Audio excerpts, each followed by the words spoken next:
So you're a trader looking to perfect your market direction. Well, in this video, I'm going to be explaining the exact reason as to why you keep messing up. We're going to go through 2 tips that will transform the way you see market structure, and finally explore some real life case studies to show you some live examples. By the end of this video, you will reduce your mistakes, increase the probability of high quality trades, and overall just be able to trade a lot more comfortably. Stick around to the very end as I'm going to be giving you a completely free PDF guide which takes you through a market structure cheat sheet. So you'll be able to print it out, essentially keep it by your trading desktop, and be able to improve your trading from today. So let's get straight into it. Now, the first essential thing we need to do is diagnose the problem. Let's actually discover as to the main reason as to why you keep messing up. So the first thing to understand is this: the market simply does not move like this. Higher highs, higher lows, higher highs, and higher lows. This would be in the most fairy tale, ideal type of situation in the markets. But that's just not the case. It just doesn't move like that all the time. Usually it moves something like this. Slightly more complicated, but the concepts still apply. So why do you keep messing up?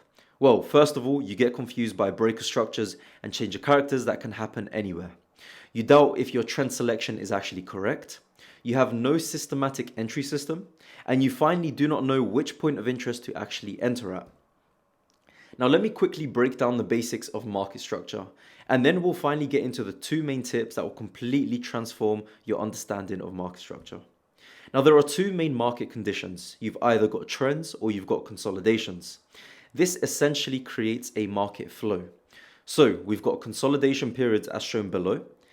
Pretty much whenever you've got consolidation periods, you don't expect price to really expand at that point.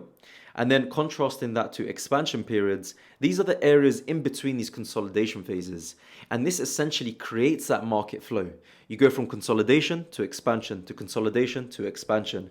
And this is a cycle that repeats itself in the market over and over again. Now, the main thing that you may struggle with is not identifying what type of market they're in. This is something that many people can do, and even a beginner can do. But it's the fact that you keep misidentifying the correct primary structure. Let me show you what I mean. In this case, you can easily identify the primary highs and the primary lows, as indicated with the light blue circles. Now, the thing that most people confuse is once it starts to look a bit more complicated and a bit more complex, which areas in particular are the primary highs and primary lows over here? Now, just looking at this quick little example, which one would you identify it as your primary high and primary low? We can clearly see in the light blue that these are the simple answers. We've got the high over here, we've got the low. Then essentially we move to this high over here. But then we've also got another high that we've identified. And then finally the low. These 3 points over here are very, very simple. We understand that these are the highs, the low, the low. But which one is going to be the primary high that we're going to select? Well, it's very clear. The top one is the last major high before the major break or structure down. So this would actually be considered the primary high. Always remember, the primary high is the one that causes that major break of structure. The other one is simply an internal high that is causing a further drive down, making it an internal driving high. This is a concept that not many of you may know about. However, it's a very, very key understanding that you need to have when it comes to market structure. So let's make something very, very clear here. If the internal high is broken, it doesn't mean that there is a primary change of character yet, and the trend is completely reversing. It may just simply be a complex pullback, something like this, where price has now broken this internal driving high. Price has completely started to have a break structure past it. However, it is simply a complex pullback. Now remember, this is quite a lot to take in. So I've actually broken this down in a few simple steps in the free market structure cheat sheet down below. Make sure to access that through one of the links and you'll be able to download it completely free, no questions asked. But what if we see this push past this primary high over here? Then that's when we may officially see a reversal of the trend. But the main issue is you can still get this wrong. No matter how well your understanding is of primary highs and primary lows, you are still going to mess up. So there's actually an extra trick that can make this highly effective. And this is leading us onto the main 2 tips that we're going to transform the way you view market structure. Tip number 1. Always identify the primary highs as the major move up before a break or structure of the major low. Now let me repeat that. Always identify the primary highs as the major move up before a break or structure of the major low. We're going to get into that in a bit more detail. Tip number 2, always look at these interactions of price action around these levels, whether it's engulfing or it's wicking. And that's something we're going to get into that. So what do I mean by tip number 2? Let me show you a few key examples. As you can see over here, we've identified the trend. We can clearly see we are downtrending. We've got a high over here. We've got a low, a high, a low. We are clearly downtrending. Now let's just say we have 2 points of interest that are both completely valid. We've got the one at the top, and then we've got this internal driving high as well. The one that essentially aided us to break this structure over here to the downside. Now, which one do we actually trust? This is probably a question that you've been confronted with in the live markets. And you really start to question yourself, which one do I actually get into? Well, we trust both until we don't. Let me explain what I mean. See, the market is all about reactions and how we move away from certain points of interest. Now, there are unlimited points of interest in the markets, so it can actually become confusing as to which one works. As you guys know, there's unlimited order blocks, there's unlimited fair value gaps. So which one can we actually be confident to enter as an entry? Now, let me give you a simple framework to follow, and this is as simple as it gets. There are 2 main successful reactions around these points of interest. Remember, the market is all about reacting to these points of interest. In the past, I've used many times where I've been getting into entry limits, but these have not been highly effective. And I've seen my win rate drastically drop below 30, even 20% or so. As soon as I started to react to these points of interest, my win rate really started to increase. And that's something that I'm trying to teach to you guys in this entire video. Now, the 2 main reactions are this. You've got the respect in the supply zone, or you've got sweeping the supply zone. Essentially, they work in the exact same way. What you can see over here is this point of interest was very valid, but we only know it's valid 100% until we react from it. So one of the ways it's going to react is it will drive into the point of interest and engulf away. This engulfing away move is very, very effective. Now, the other scenario is this. You move into the point of interest, but rather than starting to respect it as we've seen in the first example, what you're actually going to see is that price wicks it completely, but closes below the area. The next candle is then going to essentially engulf downwards, and that is your successful reaction. So type 1, you've got respect in the supply zone, and type 2, you've got sweep in the supply zone. Now let's go on the flip side. Let's look at some failed reactions. A failed supply zone is essentially where price actually engulfs above, and then you can expect for price to continue onwards. So in comparison to something like this, we saw price essentially engulf downwards. The other one proceeded to continue upwards, but it only wicked this area. So remember when I started to talk about either we are going to have engulfings or we are going to have wicking price action. These are very, very essential bits of information that we need to understand. Now, essentially, if the supply zone is respected, you can assume that the trend will actually continue. However, we need to wait for a bit more confirmation. Now, this is where the 2-drive market structure confirmation comes in. This is probably a concept that many of you have understood in your elementary stages of knowledge when it comes to trading. However, when it comes to the live markets now, you probably identify it as a bit of a change of character and a break of structure. But really and truly, if we want to identify them high confirmation areas, this is exactly what we want to get into. Now, sometimes it's not enough just using one internal change of character. You actually need a change of character and a second break of structure to look for entries. Let's actually see what I mean. We've got our first initial change of character over here. We then have our first break of structure at this point, and then essentially we are waiting for price to pull back and give us that extra break of structure.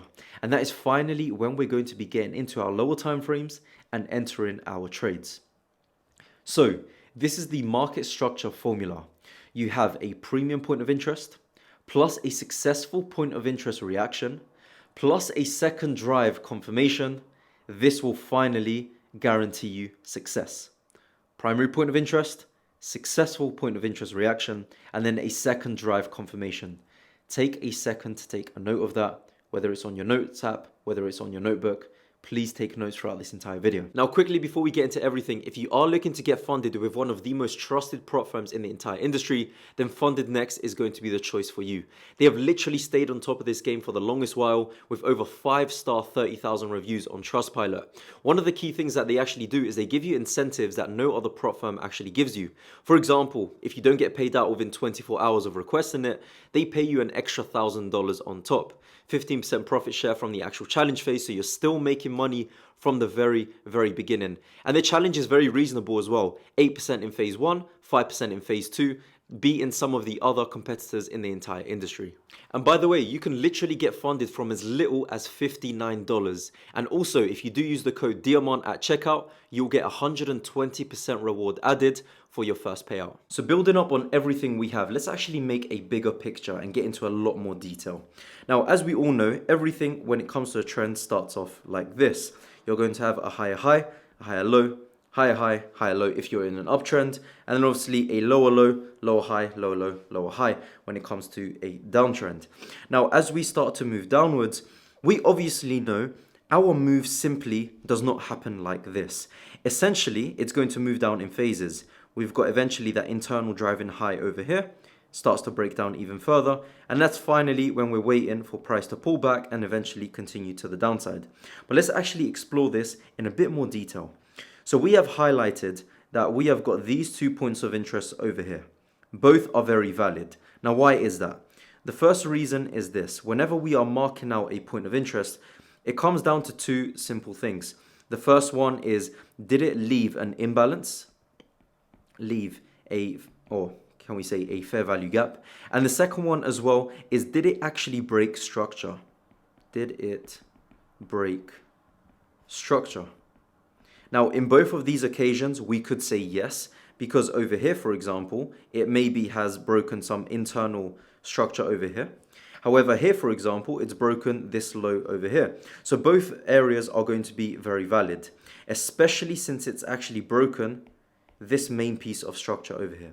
So what's going to be the next step? It's actually breaking down these points of interest. Now remember, when we actually approach these areas, it's going to be very simple. Once we actually get there, we're going to be waiting on our reactions. Now in terms of these reactions, remember what we talked about. You've got 3 main types. You've got the 2 that actually work, which is you've got the point of interest, you move into it, and then you start to break downwards again and it moves down. The second type is instead, what it actually does is it wicks it and then actually closes down below and starts to move downwards as well. So we can have both types of reactions. Now, once we get to these actual areas, that's essentially what we're going to do.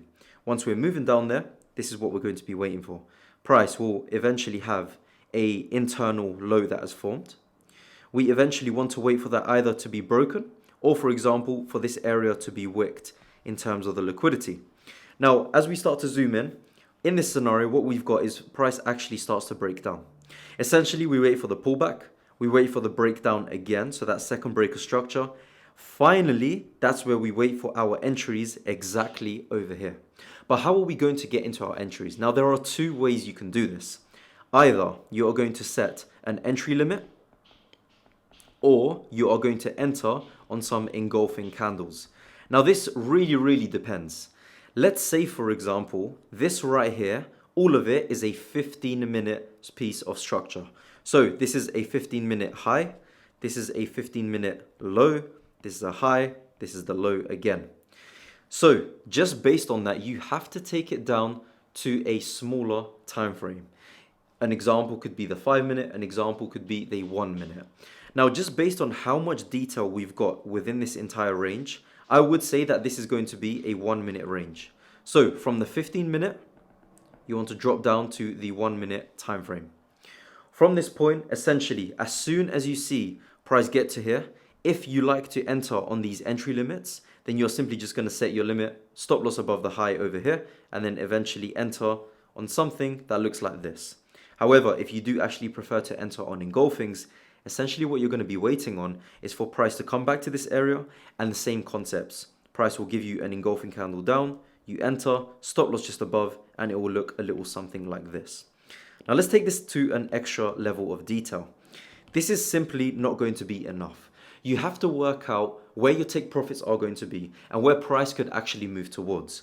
Now remember, within this entire move, you are only referring to this range and this range over here.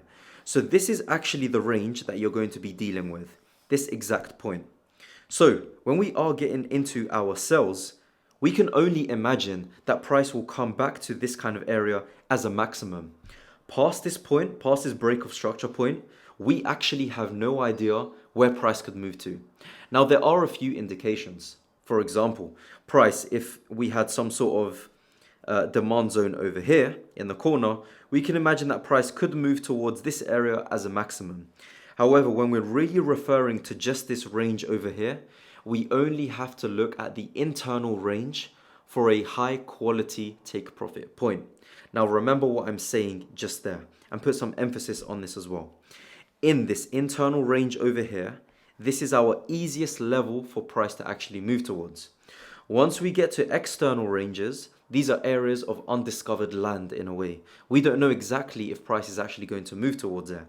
So essentially what I'm saying is this. When you get into your level over here, we see that nice engulfing candle, enter, a stop loss over here as well. The easiest level of structure to actually aim for is going to be this level of imbalance over here. So when we set our take profits, it might be a 1 to 2, maybe a 1 to 3, whatever it is. Now let's take this onto the next step as well. Now we've cleared up in terms of the entry, we've started to clear up in terms of the take profit points, but what happens when structure is slightly more complicated? So let's take it back a step. Again, we're going to refer to our trending condition. This is going to be the low as we start to pull back over here. Eventually price gives us that little pullback there, creates that break of structure, and now we are pulling back at this point. Our point of interest there, our second point of interest at the top as well. Now, as we are going to be waiting for this point of interest over here, what happens if price, for example, actually does break it down? We get into our entry, stop loss just over there, and we take profit at this kind of area. Now, there are two scenarios. Remember when I talked about the complex pullback? Essentially, what the complex pullback is this. Price will never, ever, ever just easily just go back to breaker structure. It will always interact with these levels of supply or demand. Now, in this scenario over here, we've got a demand level. Demand levels, supply zones, all these areas, they will get interacted with. However, they will either get broken through or they will get respected. Now, in this scenario, what if price actually came back to this kind of area, and that's where we started to see reactions? Essentially, you want to take profit at this kind of zone over here, and then eventually price may actually come back to this kind of area and start to retest it. Now, does this mean that this area over here is going to be a high quality zone? Will this be high quality? Well, the answer is we don't know. So, based on this area over here, we simply have to look for more reactions. Now, if, for example, because we are still within this range. Now, I said we don't really know, but again, we're going to put a question mark / we don't really know / an answer as a no. Why do I say that? Because this is actually our range over here. If price decided, let's draw up both scenarios.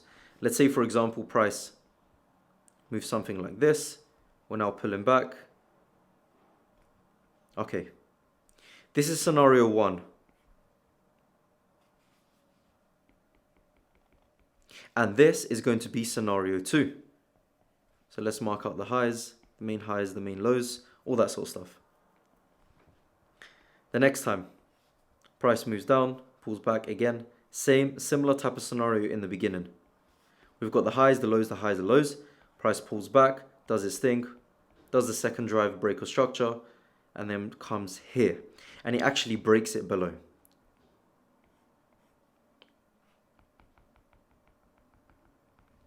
What is going to be a higher quality setup? Is it going to be setup A? Or is it going to be setup B? Well, the answer is very simple. It's clearly going to be setup B. Now, why is that? Well, think about it. in this entire range over here. From this point to this point, we're dealing with this range. As soon as price has a break of structure, we're now dealing with a new range, the new high and the new low. That is going to be our next range. Because we haven't had a break of structure over here yet, and price is still fiddling around this kind of area, we are still dealing within this range and this range over here. So price could very, very easily just come back to these kind of areas where it has a complex pullback. Rather than interacting over here, what it actually does is it pulls back to the higher point of interest up top, and then eventually price does decide to continue downwards. So this area over here can actually have the stop loss taken out. However, when we compare it to something over here, we clearly have one range over here. Now that's finished. As soon as we have the break of structure, as price continues onwards, we have a new range. We've got this range here and this range here. As soon as price has a break of structure, we are going to refer to this new point over here. This is going to be our high, and this is going to be our new low, wherever that may be. Once we have this low that's been printed, essentially we can safely assume that price will come back to this point of interest and start to move downwards. So remember, the market is all about flow. Bringing it back to our essential lessons in the beginning. What you've got is you've got consolidation periods, you've got expansions, consolidations, expansions, consolidations, expansions. It's all about how we react around these consolidation periods and how we react in terms of the breakout and also the expansion as well.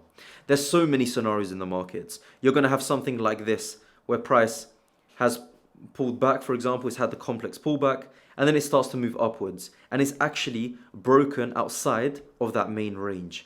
You always want to look at your primary highs and lows, not your internal ones. This right here in terms of the long term is completely irrelevant. This right here is going to be irrelevant. On a separate occasion, if we continue down even further, have a little look at this. High, low, high, low, high, low. Price eventually breaks it down even further. So what if price eventually breaks up above here? What does that mean? It's a very, very strong change of character, because this was the level, this was our new range from this point to this point. Now we've had this broken. However, when you look at the range over here, it was this range to this range. So if this level over here is broken, but this is still respected, then we are still in that downtrend. So this is the thing where more complex concept starts to come in. Things like liquidity sweep models. Very, very simple types of models where you've got something like this. You've got a trending condition where price is starting to move downwards, exactly like this. Price creates something over here. You can clearly see you've got a point of interest that's untapped. You've got a point of interest over here as well. What price will do is it will build up that liquidity just there. Eventually, price will come back into this area, give you a fake move. You want to wait for that fake move to get liquidated over here, give you some internal liquidity sweeps, and then eventually this is what you want to be waiting on. And that is exactly an A+ setup. Now, it's all well and good us actually understanding everything in concepts and actually putting that down on paper. However, what we really need to do is look at the live markets to see if we've got real examples of everything we've just talked about, so we can back what we've just gone through. Now, when it comes to market structure, you must understand there's two main types. You've got your higher time frame, and then you've got your lower time frame market structure as well. In terms of lower time frame, that really comes down to the confirmations and every bit of confirmation we talked about. Remember, the second drive confirmation is really something on the lower time frames.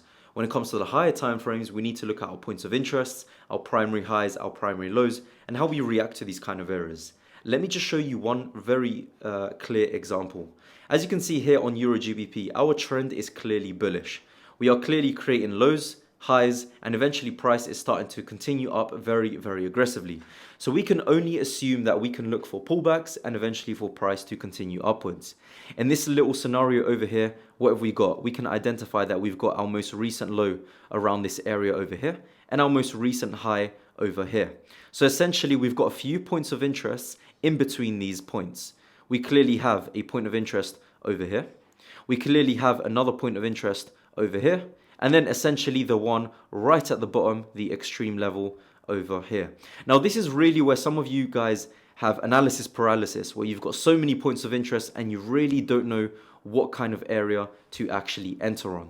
Now, the way this is going to work is this. If you want your highest quality point of interest and your highest quality understanding of market structure, you're going to wait for them more advanced pullbacks. So if we actually lay out a Fibonacci retracement on all of this, what are we going to see?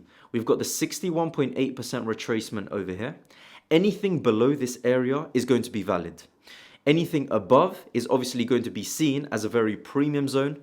These areas are going to be seen as a discounted. So obviously, this is the area that we want to be entering. From this point over here, we have now eliminated that we want to see anything over here. And essentially, we're going to be waiting for these areas. Now, what you're going to be waiting on is them reactions. Every point of interest is only valid until it has a clear reaction. Now, from this point over here, what we can actually see is this area very, very easily got broken through. So if we were trading live at the time, what we would have seen on the lower time frame is price maybe react a little bit, but eventually just completely dump out. So we're going to get rid of this point of interest over here. The next one we're going to be interested in is actually this one down here. Now, as you can see, again, it decides to completely dump it. But because we know our trend is looking towards the upside, this is our very obvious primary low. So we need to be very, very careful to see how it actually reacts to this kind of area.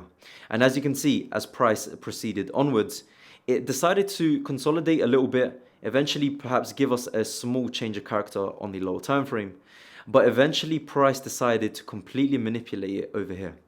We're looking at the 1 hour candle.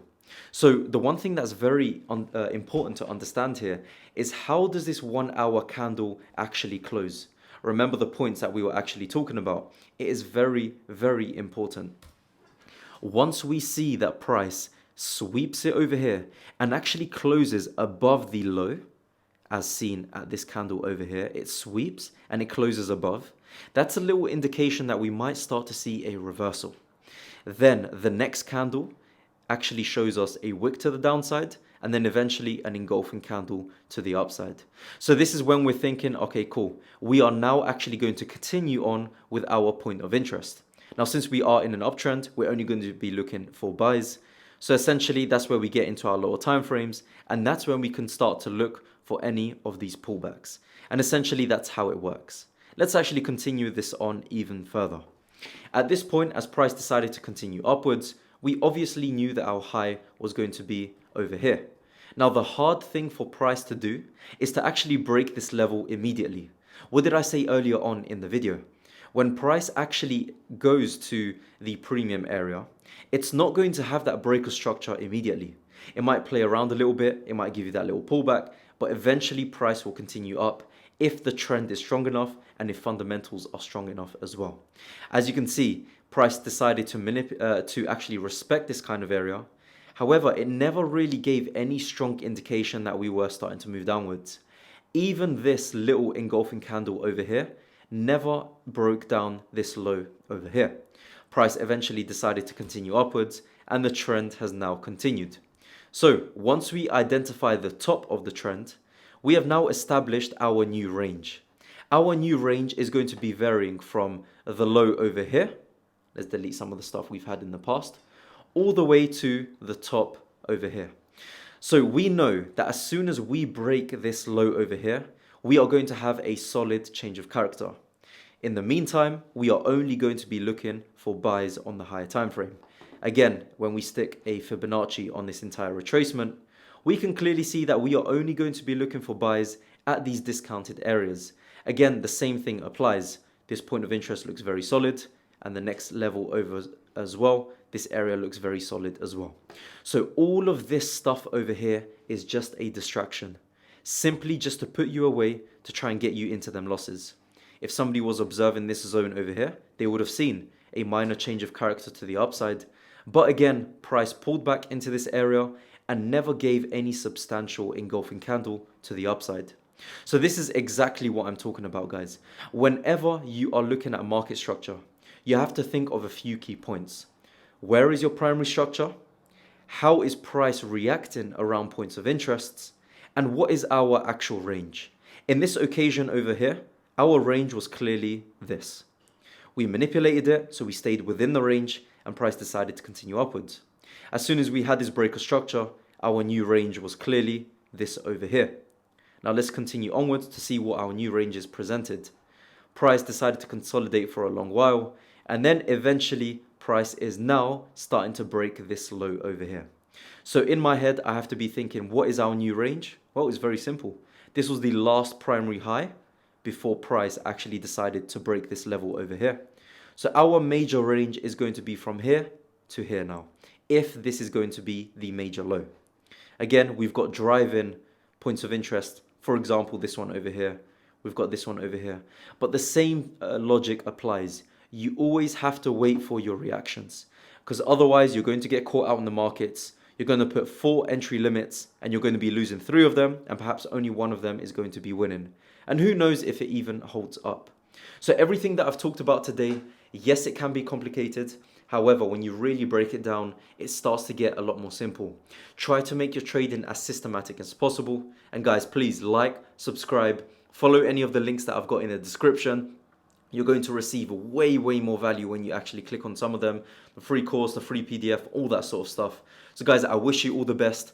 Please click on one of these videos around on the icons on the screen right now if you want to see the exact entry confirmation, the 1 to 3 strategy that I actually use on the lower time frame. But this in general was the higher time frame. So guys, take care, and I'll see you all in the next one.